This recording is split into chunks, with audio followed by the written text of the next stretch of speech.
Hey everyone, Nick Engvall here. Before we get into today's episode, I want to tell you about some of the people that make the sneaker history community and this podcast possible. It's more important than ever to think about who you give your money to when you're buying clothing to go with your kicks. Our friends at Guilty Goods started their brand with a goal of giving back, especially to the communities that make sneaker culture possible. With every purchase from Guilty Goods, at least 10% of the proceeds are donated to organizations like Big Brothers and Big Sisters, the Susan G. Komen Foundation, the Movement for Black Lives, and many more. You can save 30% on your order by using the code HISTORY at guiltygoods.us. Again, that's history at guiltygoods.us for 30% off, and you can feel good about your purchase knowing you're supporting a meaningful cause. Sneakers are all about presentation, and if you're like me, displaying your kicks at home or in the office is just as important as when they're on your feet. Sneaker Throne makes sneaker display cases featuring customizable LED lights, drop-side cases to showcase the entire side of the shoe, not just the heel or the toe, the whole shoe. They've also got display cases for trading card collectors and hat collectors. To me, it's the perfect way to display your collection. You can save at least 10% on your Sneaker Throne order by using the code HISTORY at sneakerthrone.com. That's history at sneakerthrone.com. If you're a Patreon supporter or a member of our Discord community, you already know about Kicks with V hot sauce and his small batch, locally sourced hot sauce. V has been one of the biggest supporters of sneaker history and the podcast since the early days. He's currently the defending champion in our community trivia nights competition. Kicks with V hot sauce has been a huge hit with the community. You can save 10% on your order by using the code SneakerHistory10 at kickswithvhots.com. That's SneakerHistory10 at kickswithvhots.com. Now, you're probably here because you like sneakers, and if you join the Discord, you know our community is about so much more than that. Whether it's the marathon-like community calls, trivia night debates, the in-person meetups, or just sharing our favorite experiences, we found that although we have such different backgrounds, we all have some unexpected shared passions. Not only does the entire community look out for each other when it comes to releases, we're like a support group for life in general. You can join the Discord community for free by heading to the show notes of this episode. After you're done listening to this episode, tell someone you like their kicks today. You never know how far a simple compliment can take you, and we all know how good it feels to have someone show their appreciation. Now let's get into today's episode. This episode is brought to you by Prospect, the premier streetwear brand and sneaker boutique based in sunny San Diego, California. Home to a curated selection of classic footwear from brands like Asics, New Balance, Puma, Saucony, as well as local and globally known streetwear brands like Belief, Elist, Rottweiler, Stussy, and more, not to mention their own Prospect label and the iconic Just a Kid from Dago collection. Sneaker and streetwear enthusiasts can experience Prospect's curated boutique through their online store, and now you, Sneaker History listeners, can get 10% off all orders from the Prospect website with the code HISTORY10. That's promo code HISTORY10 at prospectsd.com. That's PRSPCTSD.com.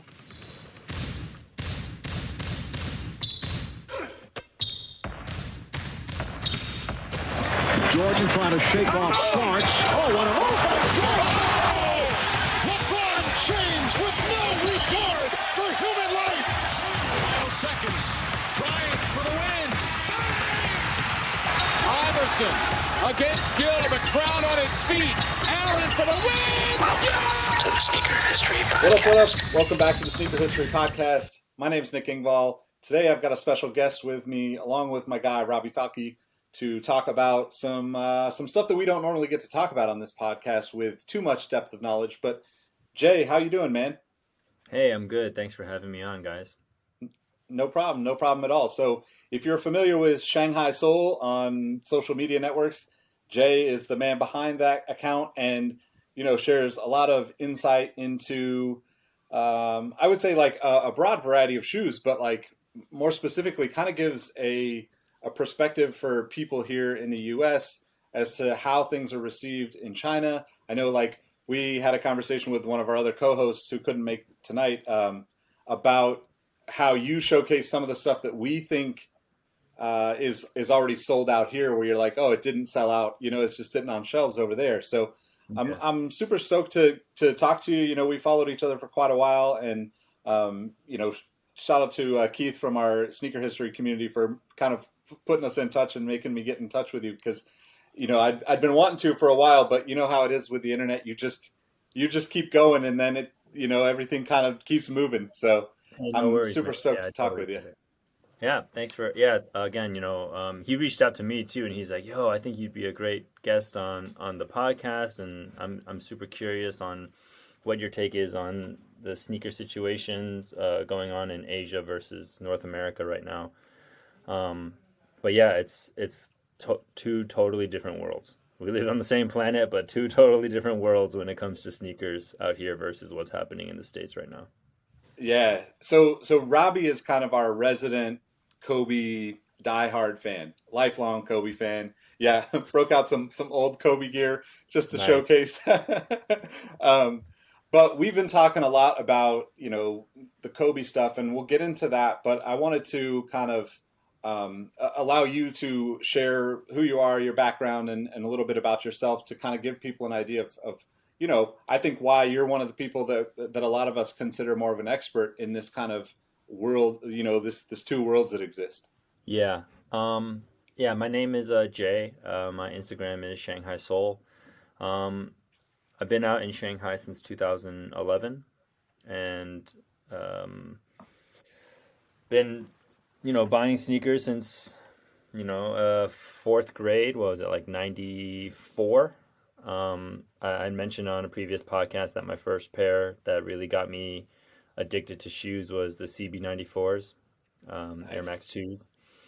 Um, and it's really interesting because being out here, I mean, I was born in the States, went to school in the States, moved around quite a bit growing up, went back to the States for college and grad school, and then, taught out in Maryland and everything. But sneakers has always been a big passion of mine, more on the basketball aspect, living in the States, and then more of like a Jordan head after moving out to Shanghai back in 2011. But it's interesting because I get to see what's happening in the States. And I'm not talking about like, during the pandemic. I'm just talking about in general Right. versus what is happening out in Asia. Because I would say, I would argue that China probably has the second biggest market in terms of sneakers. Um, that probably even trumps Europe at this point. And if we're being honest, it might be a 1B to North America's Yeah. 1A almost. I wouldn't even say it's too far behind in terms of what we're getting and in terms of allotment and shipment and just even collabs and types of special releases. Like I think you guys know that we get all these crazy Chinese New Year releases. We get all the Singles Day, which is a very China specific holiday. Yeah, so definitely all the sneaker brands out there have China as one of their like, okay, we got to make sure that we take care of the Chinese sneaker market. Um, Well, there's 1.5 billion and that's people. one of their top priorities. Yeah, for sure. It's a lot of feet, a lot of Yeah. shoes to sell. Yeah, it's a lot of shoes to sell. Yeah. It's interesting too because like we've had over the last, I would say, 3 to 4 months. I mean, I guess like backing up my background, being in the sneaker thing for so long, and like I I kind of have a closer affection for a brand like Li-Ning because they were the first brand that gave me the opportunity to like shoot photos courtside when they released the Baron Davis shoe, like 2008 or 2009, whenever that was. And so for me, it was like that was like a cool, like it was such a cool experience to be able to do something that I'd always dreamed of doing through that relationship with the brand. And the brand here in the States has turned over and changed people probably 5 or 6 times since that happened. But in terms of the employees and the athletes that they work with. But recently, I think we're seeing more. Nightwing does a good job of this, where Mhm. he's able to access some of these shoes that they never make it to a you know to like Hmm. mainstream Foot Lockers here in the States. But we're also seeing that Foot Locker is like finally kind of opening back up to that. I think they did that for the Baron Davis line way back in the day. Um, but as Nike's taken more of the market here, it's it's unfortunate that as they're constrict or they're reducing their distribution here in the States, it's also kind of the other brands aren't filling the the other retailers, I should say, aren't necessarily going and finding more variety.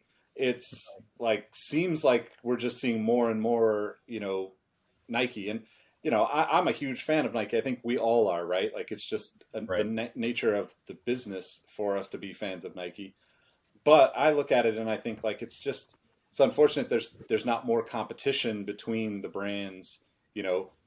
Yeah, probably for um, because I think there's a lot of really cool stuff that like I would say, 361, Anta, Li-Ning, those three off the top Hmm. are easily at the level or superior to some of the brands that here in the US we look at as the, top tier brands.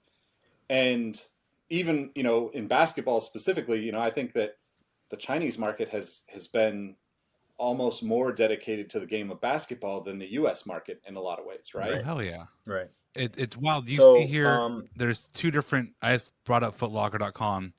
The Li-Ning All City and the Way of Wade 8 are both available in multiple colorways on Footlocker right now. And those are such like techie basketball shoes that really kind of help paint the picture that China's serious about their hoop shoes from a performance, wearing them, enjoying them from a performance standpoint. And that just ties back into your point. Yeah. It's really interesting to see that. so speaking on just let's there's three parts about something that you brought up, Nick, that I think is really interesting. And then if we're just going to focus on Li-Ning, because I would say Li-Ning is might be the leader in terms of basketball sneakers in China. Like I know Okay. obviously we have, Anta and Peak, but I would Peak. say Yeah. Li-Ning is probably the leader. It's like the Nike, right? If you want to compare it. Um, Right.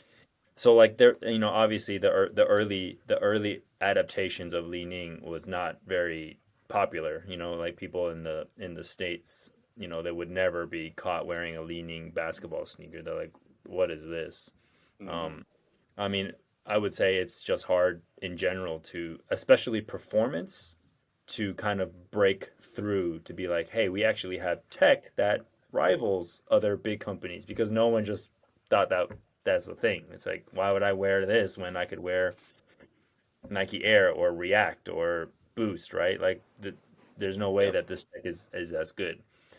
So early adaptations, I agree. It was hard. And even in China, Li-Ning isn't the number one um, selling basketball brand, right? Like, I mean, when you have Nike and Adidas and Puma and all those other brands and Converse, like, why would you reach for, consumerism is very real here as well, right? Brands make Hmm. a difference.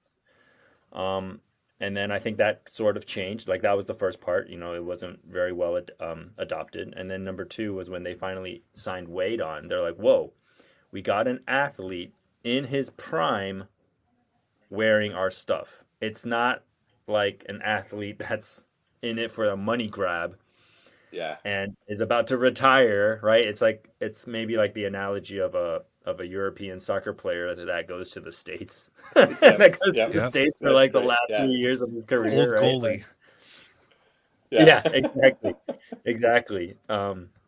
But Wade came early, he signed on early, and I think that kind of opened people's eyes to, hey, if he's willing to leave Jordan Brand to sign with Li Ning, that kind of shook it up a little bit, right? And Yeah. then since then, obviously D'Angelo Russell has followed suit, and a couple of other stars. But even still, it's like the same thing. Like I think for a while, even Shaq was with like Anta or maybe Yep. he was with Peak or something. But it was like at the tail end of his career. Same with Rondo. Like people weren't gonna buy a shoe for a guy who's 38 years old playing playing in his Yep. last season in the NBA, right? Like that was not appealing to anyone. So when Wade signed, that was a huge difference. And you know, living here for 10 years, to be honest with you, Li-Ning shoes aren't even that accessible. Hmm. Weren't that accessible. Not until maybe 2, 3 years ago. Way of Wade shoes you can't find on shelves. They're even limited here. So it's not like oh, Wow. it's made in China so people can get easy access to it. It's hard to get Wade That's what I shoes thought. here, and they're really expensive. Now, their other generic basketball line, um, that's a lot easier to get, but the Wades are like they sell out in seconds and minutes. People line Cool. up for them, but you just never see them. And Yeah. the brick and mortar stores, you just don't even see that many Li-Ning stores. There we have a street in Shanghai that's like called kind of like known as like the footwear street, where it's got all the flagship stores. So it's got Nike, Adidas, Under Armour, Puma all next to each other. And it's all the major flagships, and they're all like, 3 or 4 stories high, like massive stores. And then 2 blocks down is like a Li-Ning that's like inside of a mall. Like you wouldn't even know that it was there. So So it's Wow. not marketed to like people walk in. There's not a lot of foot traffic into these places. are Clay Thompson's shoes with Anta also hard to get, like D Wade's, or Same thing. Yep. really? Same thing. Super hard to get. I don't know why they're really hard to attain. Like, and they're really expensive too. Um, and then I think so. I mean, in the more recent years, Li-Ning has opened up a lot of bigger stores, which are now like lifestyle stores.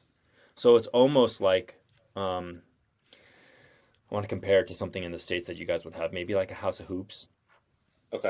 right? Where it's something a little bit more like fancy, a little bit more flashy.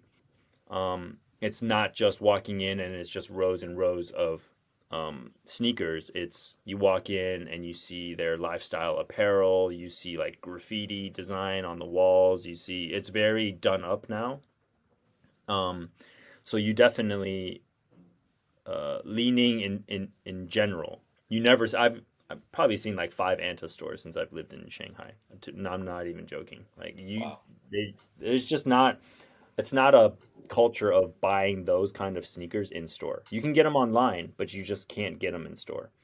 But Li-Ning is definitely trying to break through in terms of just the buyer experience of being able to walk into a store, try on their stuff, take a look at the different models that they carry.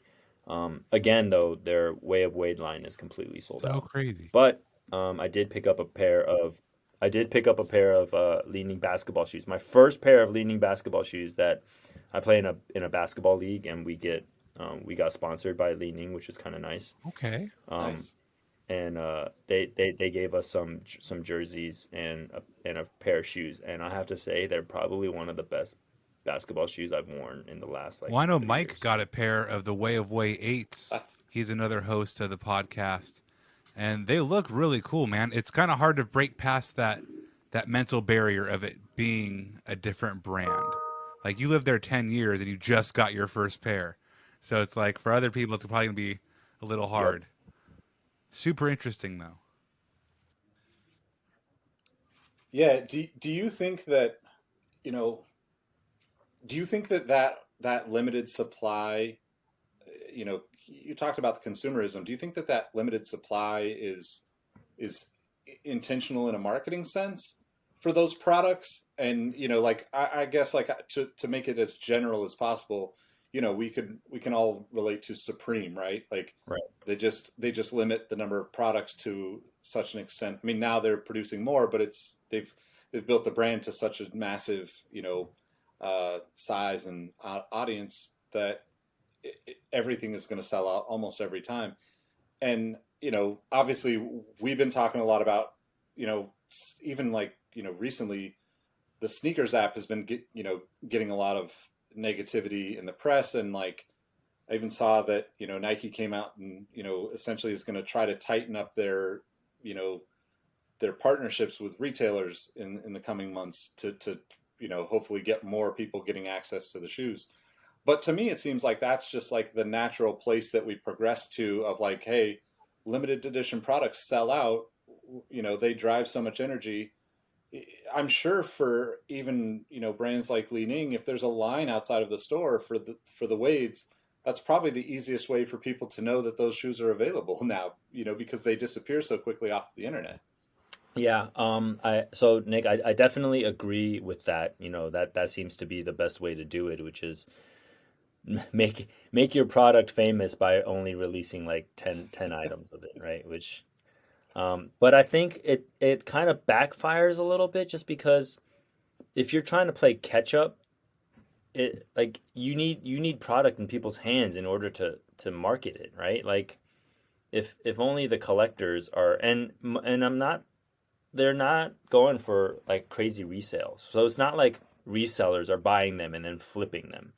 It's Right. just it's just so limited and they're just hard to get. And if you're already like, fifth or sixth place in the market, like just making it super limited, I think actually hurts you because you want people to wear them. You want people to post them. And if you only released, a full size run and that's it, you'll never get it out there enough. So Yeah. I think maybe in this situation it's a little backwards, but I definitely understand because that's how it works nowadays. But it's always been like that for Wade shoes. They've always been super Yeah. limited, Yeah. right? So I mean, and I wear a size 13, so they're even impossible for me, to even if I find like once in a while I'll see you some want one on pair. eBay. You want Yeah, one like pair. yeah, exactly. Like once in a while you'll see a pair on eBay, but then, it's I'm not enough of a fan to pay, 200 $300 for a shoe like that, unless it's something that I have a connection to the story. Right. I would love to have a pair. I would love to be able to compare them to other things that I have and wear them and play in them and all that stuff. But, when it's, to your point about playing catch up, when you have a lot of good stuff on the market and the market is saturated, we've talked a lot in recent, episodes of the podcast. The new Converse stuff, the new Puma stuff, Mm. even the new Balance stuff is really Hmm. nice on the basketball side. And, you know, so Ooh. here in the States, not only is it accessibility for those brands, just being able to find them or get them in a size, but also to think that I'm going to pay, potentially an extra 40 or 50% more on the price. Hmm. It's really hard for me, even as somebody who buys. I try to get every brand so I can have the experience and kind of, Right. be able to compare and contrast and share that with my audience. So, I don't know. It's really interesting strategy. Here's a strategy idea for you. So, D Wade just got involved with the Utah Jazz. You see players with the Bobcats, aka Hornets, wearing Jordan stuff, even if they're not a Jordan athlete, because Michael Jordan's a part owner. I wonder if they're going to start bringing in like Way of Wade shoes for like the eighth, ninth, 10th player on the bench, and start getting more players just wearing the shoes. Outside of D'Angelo Russell, I can't think of many other players really repping the brand.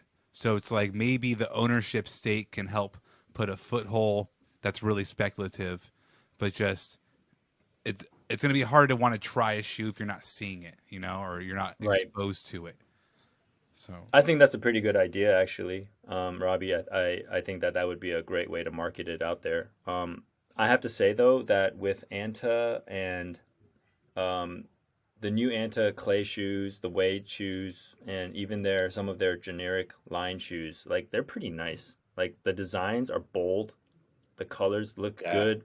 I don't know if you guys have seen those Gordon Hayward shoes. Those look super fresh. Like they're yeah, sleek looking. Like they hit all the right aspects in terms of design and tech now because now the tech is catching up. I think before it was both design was low and tech was low, so obviously that's a fail. And then yeah, design was up, tech was low. That's not going to satisfy the basketball purist.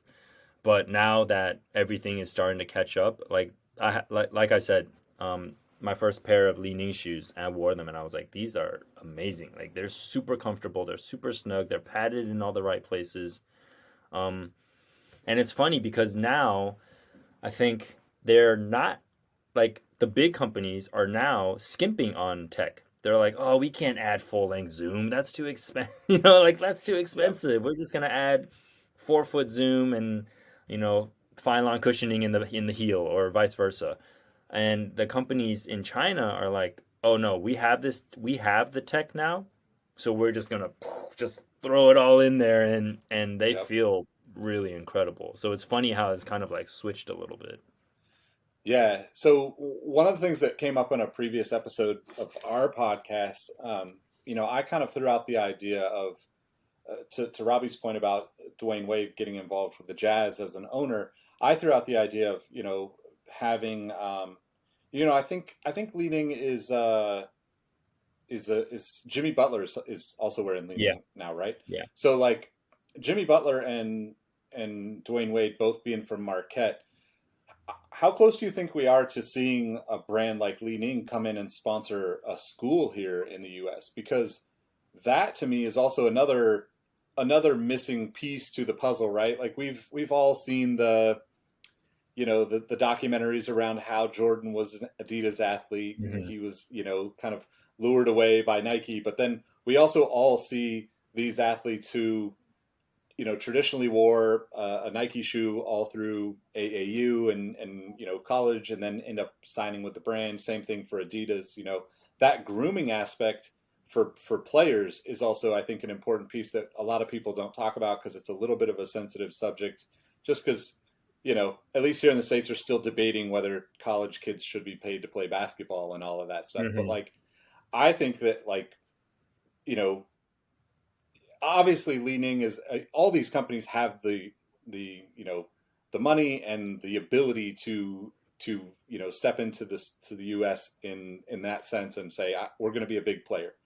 But as far as accepting it as the consumer accepts it, I think that now that you have the presence of D Wade and Jimmy Butler and that connection to a school like Marquette, it's being in Chicago, it's a big sneaker market. It also like can play into a lot of that just that story of basketball that's so strong in places like Chicago and obviously New York and LA and stuff here. But Yeah. like to me, having those two kind of personal connections to a school might even be another way that they can enter the market in an I guess like non-traditional way. But do you think that's possible or even a thought process potentially for the brands?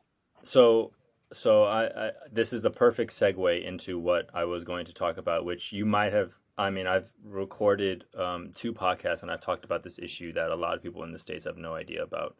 But to be honest with you, I think right now Li-Ning is like, we don't need to do that.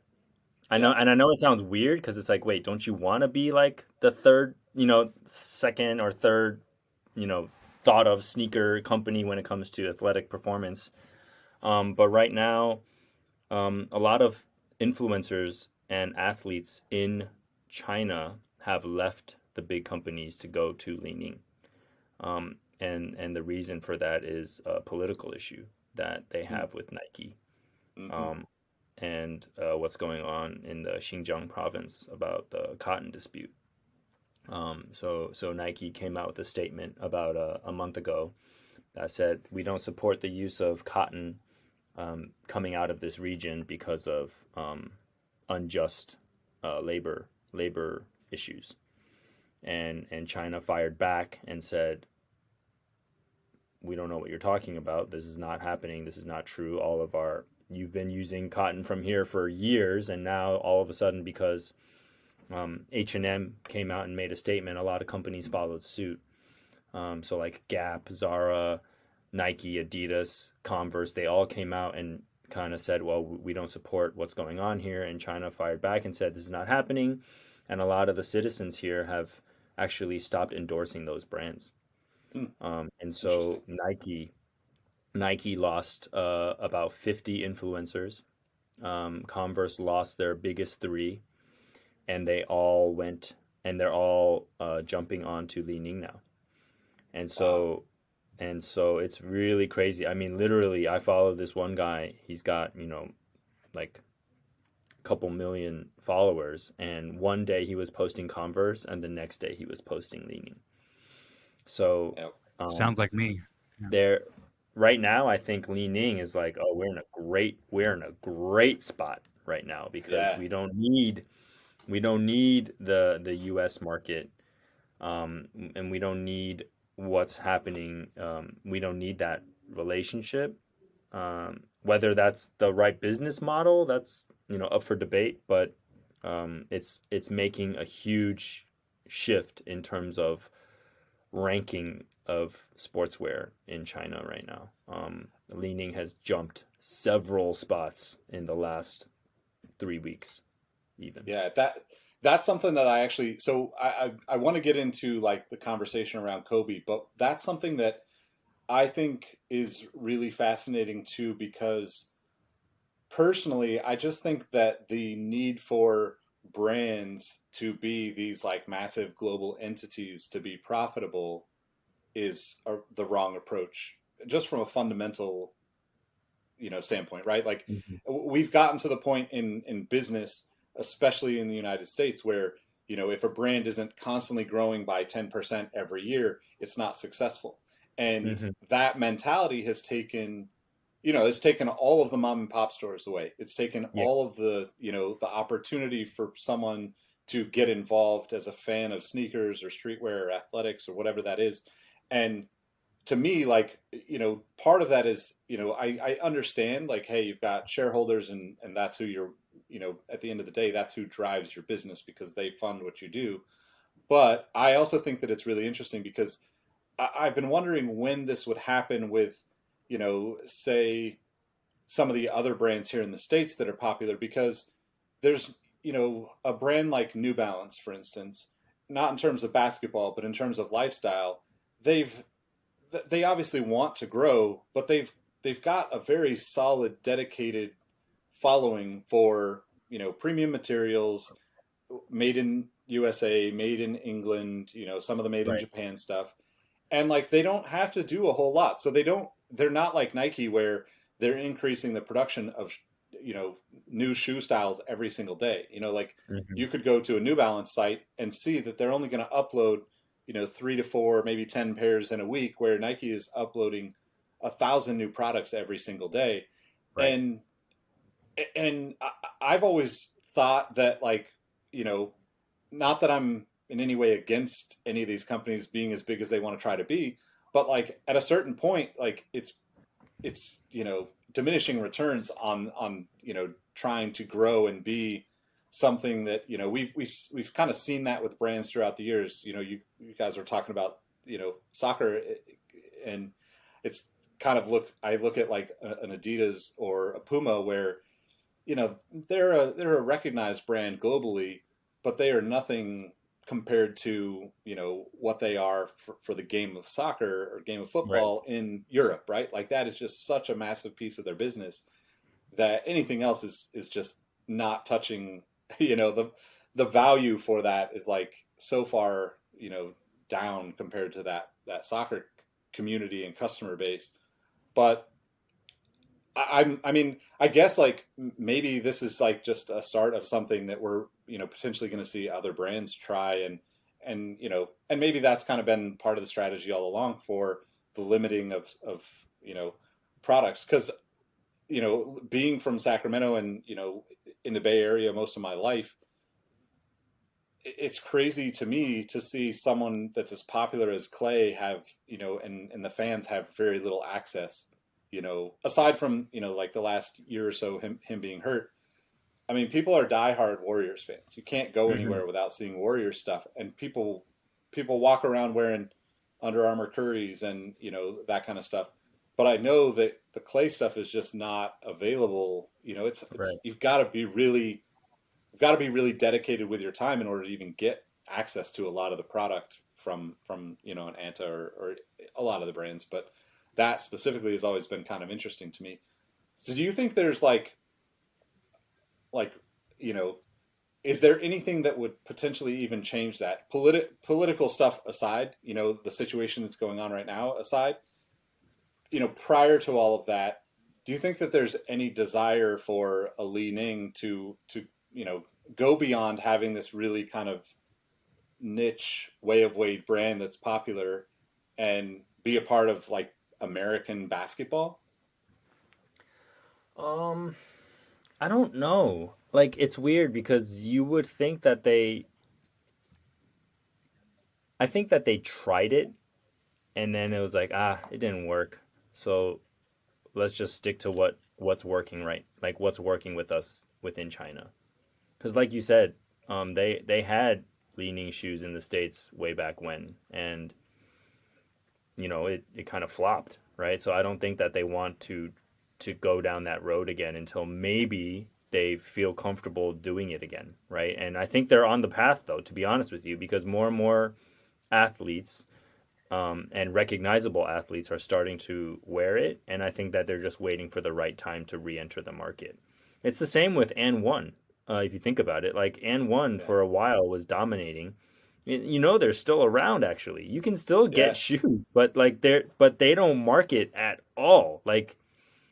Like they still have Tai Chis. They still come out with retro Tai Chis every once in a while. They still have the blank face t-shirts and stuff like that, but they're not like um in the public's eye anymore. And for whatever reason, you know maybe it's not the right time, or maybe they're waiting for the right collab. But I think Li-Ning is kind of doing the same thing a little bit, where they've done it once, it didn't work very well, and maybe they did it prematurely at that time, and so they're just waiting for the right time to come back and hit everyone over the head and be like, bang, here we are, we're back, and we're not what you Yeah. thought we were. That's a good point, because I think too, like, the kind of, to circle back, like basketball culture has fallen off a lot in the States, in my opinion. And, Big time. I we're agree. seeing like, And One was one of those brands that, like, if you played basketball, you bought something from And One, whether it was shorts, t-shirts, shoes, socks, like everything And One did meant you were a basketball player, right? You were a hooper if you had And One. But Yeah. one of the things that's kind of, interesting now is, like, we just had a conversation around all of the ALD New Balance kind of storytelling, right? Hmm. And yeah, there you go. See, um, Robbie's pull out the N1 jersey, but Probably from 2001. yeah, yeah. But like, it's interesting because, like, now New Balance is recreating a traditional Nike commercial with the for the 550, and having Jason Williams on the commercial.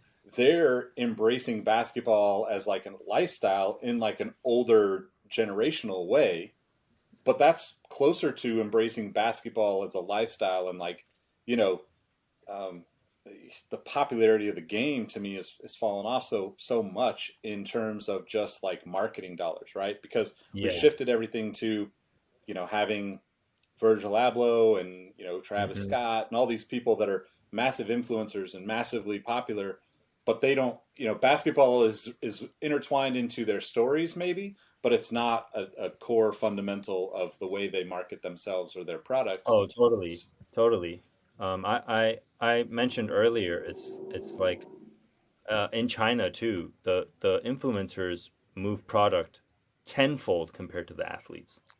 So Yeah, and in the States, the athletes in the States are the most famous in the world, and yet Travis Scott moves more product than Kyrie. Like that's just fact now. And that wasn't the case back in the day, back in the day, Barkley commercials, Jordan commercials, Vince Carter commercials, Rockin' and One, Marbury commercials, like those were that is what kind of pushed the product back then, but that's not the case anymore. yeah, and so kind of to you know shift that conversation into like Kobe and his popularity in China. I think, like, part of what we talked through with this whole situation of him and or his estate and Vanessa Bryant kind of breaking up with Nike, so to speak. We I personally had the thought of, well, this would be a great opportunity for them to like reposition that contract in a way that whether you end up re-signing. I've seen lots of theories that it's just a marketing thing. They'll come together and you know it'll be off the market for a year or two, and then we'll see them back, and Kobe's being produced Hmm. again for under the Nike brand. And I think, Hmm. like, as a fan, like, I could totally get behind that, support it, understand it, you know. but I also think like it's an interesting time because my perception from the States is that he is, quite possibly one of the most popular athletes in China. And I think that, you know, going back kind of to our conversation about the brands and like wanting to be a part of the U.S., Nike is exactly that with China, right? They want to sell a product in China, and if there's if it's not happening now naturally, or if there's things that are causing it to deteriorate, do you think it's possible that we could even see like Vanessa Bryant and the Kobe estate partner with a brand like a Li-Ning or an Anta or any of these kind of peak brands in a way that actually fulfills that kind of that fanatic that fan base that's waiting for Kobe shoes again? Um, I definitely think that could have happened if he were still alive, because Okay. I think Kobe, and this is obviously, this is all speculation. I think um, Kobe, he knows obviously his reputation in China. He is the MJ. Um, he is the MJ to people here, because he's one of the first athletes to come out here, represent basketball in its purest form. There's stories of him hitting up the parks at like 5 a.m. just to go shoot Yeah. with local hoopers and stuff like that. When he came for the Olympics, it was just especially during the Last Dance, when we saw all that footage of MJ in Barcelona and how crazy it was. It's like that for Kobe here. He's a legend. I just posted on my stories the other day. They still run ads of him all the time here. Wow. His and they're not like and someone messaged me and was like, "Oh, is that copyrighted, or is that like, did they steal that?" And I'm like, "No, no, no. These were all like official websites, big companies that had licensing with him and stuff like that." So like the food delivery ad is even him like holding like a delivery bag, right? Like it's just, yeah, it's funny, but I think he knew how big he was here, and I wouldn't be surprised if he switched over to a Chinese brand, because it's kind of like what happened with Wade. I'm sure Jordan Brand was not giving Wade full control, or control of how he wanted things done. Yep. And Li-Ning swooped in and said, "Hey, man, we'll give you whatever you want. Like, Yep. whatever you want to do, however many quantities, whatever. You want your own subdivision." And that's what it is now. Way of Wade is the Jordan brand of China. There's no, like, they have very little Li-Ning logos Yep. on it, and people just call them wows because it's WOW, Way of Wade.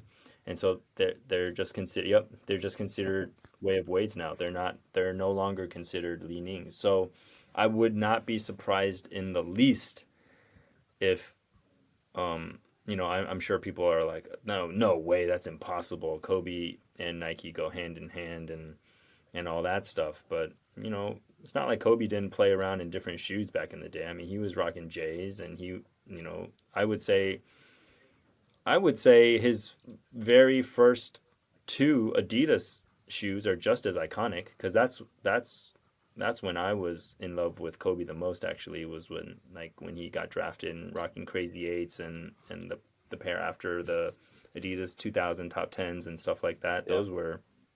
Those were amazing shoes in my opinion. But I definitely could see it happening. Now I don't know, because he's no longer with us, whether the Kobe estate is willing to kind of leave the country with that stuff. But I think if Kobe were here, he would have no problem being like, "Hey, I want full control. I want more freedom to do what I want to do, and if that's going to be with an outside company, then so be it." Yeah. Are there any other athletes that I mean, obviously nobody's going to compare to Kobe, but like, are there any other athletes that you think carry, you know, potentially enough weight in China that could potentially turn into another version? Like we talked a little bit about like the Gordon Haywards, right? But then like we got pretty excited when we saw that Aaron Gordon shoe, around Mm-hmm. Christmas time. And it's interesting because from the American perspective, and here you're seeing it as like, okay, these guys are good, but they're not the top Right. tier players, right? And unfortunately, as fans, most of us just gravitate to that top five or whatever it is, Mm-hmm. and we don't, especially with sneakers, we don't veer off of that too much. It's pretty rare, unless you have that hometown guy. Like I kind of made the comment a couple months back where like De'Aaron Fox being a Sacramento Kings player and now in a Nike commercial for these new kind of greater than Yeah. series, Yeah, like the it GT makes series. me interested in a shoe that I probably wouldn't have. I think the tech is really dope and I want to see it, but like having that like actual personal connection and as a fan of him makes me actually want to buy a pair of those shoes. So like, are there any athletes that you can think of that have in any way anything that could potentially grow into that, especially with like I would say the perception of maybe younger players? Mm-hmm. So I know if we're talking about younger players, like right now, Converse is the way that they've marketed themselves, is that they're trying to catch the new wave. And it's really funny because the Converse marketing in China is way better Hmm. than the Converse marketing in the States. They feature Kelly Oubre and Shai Gilgeous-Alexander all the time in their ads.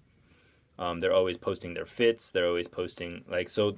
It's a very clear path as to who they're trying to market. Like they want these young, kind of stylish players that really care about that want to mix fashion in with basketball and that type of look. So they're definitely going younger. With it's hard for Li-Ning to try to get any of the athletes because it has to work for them too. Like they don't want I mean, no offense to your Kings because I love De'Aaron Fox, but it's like they may not even want a De'Aaron Fox. You know what I mean? Yeah. Because it's like, Yep. is he really going to push product for us? Yeah. Um, and so it has to, and it's hard because I would say the second athlete behind Kobe in terms of popularity is LeBron, Yeah. and we all know that he's got his lifetime deal, so there's no way he's ever leaving Nike. Yeah. Um, and after that, it would be Katie and Kyrie, who are all very signature Nike athletes.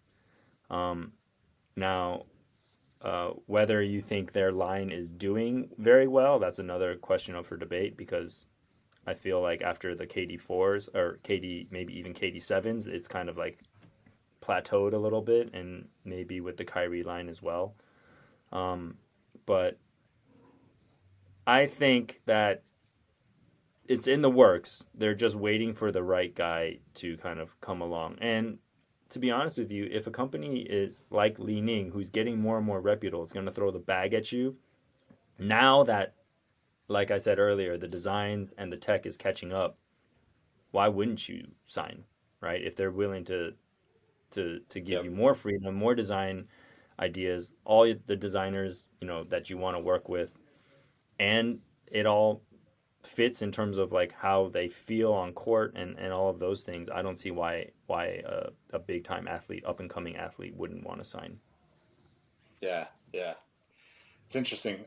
Robbie, I was just going to give you a chance if you had any No, questions for Jay. that's all really good insight. I had no idea that the cotton stuff and the Kobe playing at 5 a.m. is a lot of good insight. I would have been very curious. I'm sure you heard Jay about like the Mambasita and Mamba, all of the trademarks that they had filed, the Bryant estate.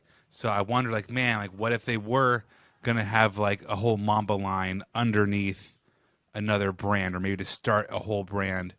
I think it's one of the more interesting what ifs that will ever be. I think any of the Chinese brands would have been salivating at the Oh yeah, throw opportunity the to bank, offer him whatever you whatever he want. wanted, just because just because he's the biggest athlete here. Like people adore him and love him here. So I think that would have been a Hmm. very tempting offer, in my opinion. And um, just to go back to the cotton issue, it's funny. I just checked my sneakers app today, and it's the first time in 3 weeks that it's been updated. Wow. That's So crazy.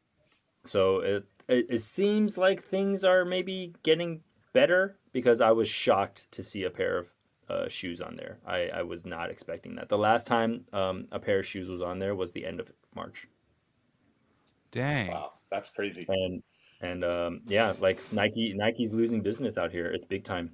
They've lost like they said that during that whole when the controversy first sparked, it was Nike stores lost 50% of their foot traffic. Yeah, and it's so tough too because once that kind of thing happens, like I Yeah, don't you I can't. think It's hard. anywhere, It's hard to keep it's track. hard to come back from it. It's hard to. Yeah, it's hard to. It's kind of hard to like undo that statement, right? Because as a Yeah, political, as a company, global company, you kind of have to make it. But if you're trying to make money, it's kind of hard to. Where's the line, right?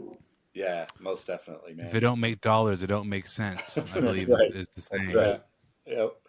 Well, it's been awesome to chat with you, man. I really appreciate the time. I wanted to ask one thing because like our kind of motto for sneaker history, since I started it has been respect the past, share your knowledge, and empower the youth. So now that I found out that you're a teacher, I have to know, do you get to incorporate sneakers into your teaching?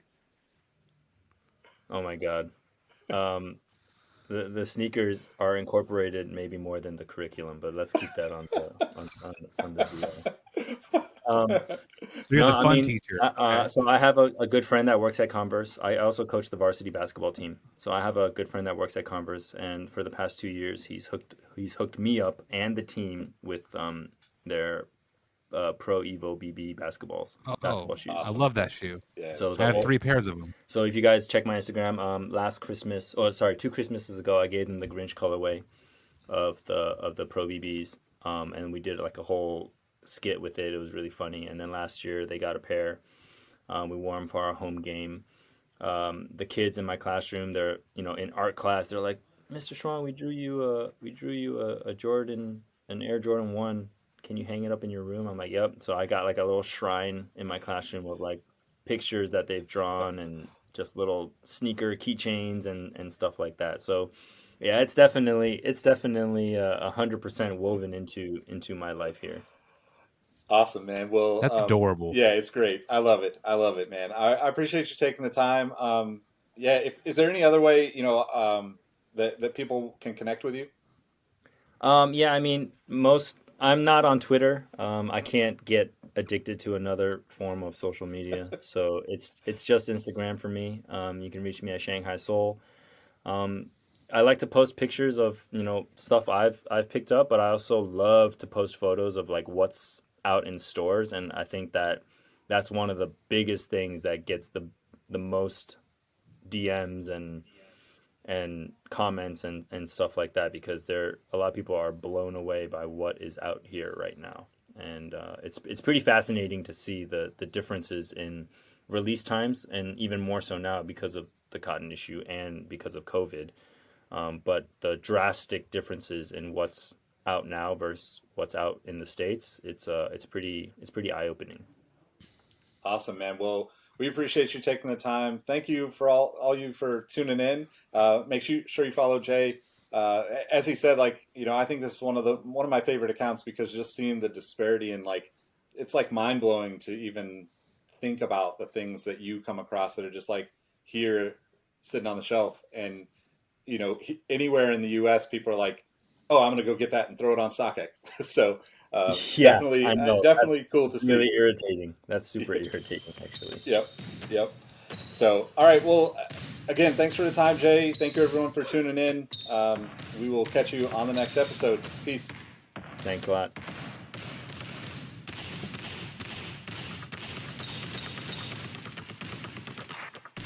Hey y'all, Nick Ingval here. Before you take off, I want to thank you for listening to the Sneaker History Podcast.